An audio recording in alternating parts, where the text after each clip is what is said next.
এবার খোদ ইসরায়েলের প্রধানমন্ত্রী নেতানিয়াহুর বাড়িতে বোমা হামলা চালিয়েছে হিজবুল্লাহ।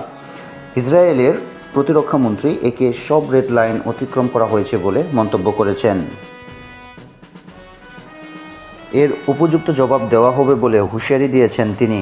এদিকে লেবাননে হামলার পরিধি বাড়িয়ে দিয়েছেন ইসরায়েলের সামরিক বাহিনী। তবে হামলার দায় কেউ স্বীকার করেনি। এর আগে অক্টোবরে নেতানিয়াহুর বাড়িতে ড্রোন হামলা চালায় হিজবুল্লাহ। তবে এ সকল হামলায় তার বাড়ির আংশিক ক্ষতি ছাড়া কিছু হয়নি। একাধিক সূত্র বলছে ইসরায়েলের প্রধানমন্ত্রীকে হত্যার চেষ্টা করছে ইরান ও এর ছায়া বাহিনীগুলো। এদিকে ইসরায়েলের 5টি সামরিক ঘাঁটিকে লক্ষ্য করে অব্যাহতভাবে হামলা চালিয়ে যাচ্ছে লেবানন ভিত্তিক সশস্ত্র গোষ্ঠী হিজবুল্লাহ। হাইফা শহরের কাছাকাছি অবস্থিত সামরিক ঘাঁটিকে লক্ষ্য করে হামলা পরিচালনা করছে হিজবুল্লাহ। এ পর্যন্ত কোনো হতাহতের খবর পাওয়া যায়নি।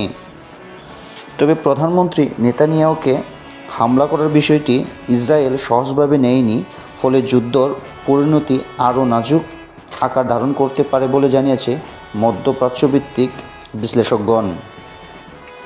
হামলার বদলা নিতে ইসরায়েল ইতিমধ্যে তাদের হামলার তীব্রতা বাড়িয়ে দিয়েছে, যার ফলে লেবানন এখন ধ্বংসস্তূপে পরিণত হচ্ছে।